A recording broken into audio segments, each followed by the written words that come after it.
Hi guys, welcome back to my channel. Today I'm going to show you how you can fix GCASH not available in your country. So if you if you want to use this GCASH app, so you can try to search on Play Store or your App Store. This is the GCASH Global Fantastic Innovations. For example, here we go. Recent data from similar devices show that this app may stop working on your device. So this app not completely support on my phone. Or if you encounter this app is not available in your country, so you can try to change the location on your phone.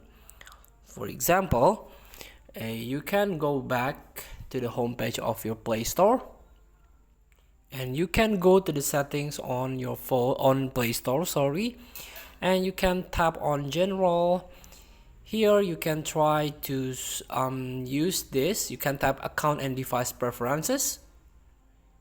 Here make sure your country and profiles is changed on your Google account.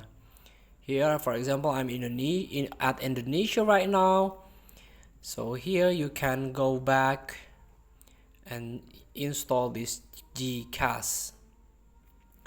Feel free to try. Thank you for watching. Don't forget to comment, like, and subscribe, and also click the next button below. See you in the next video.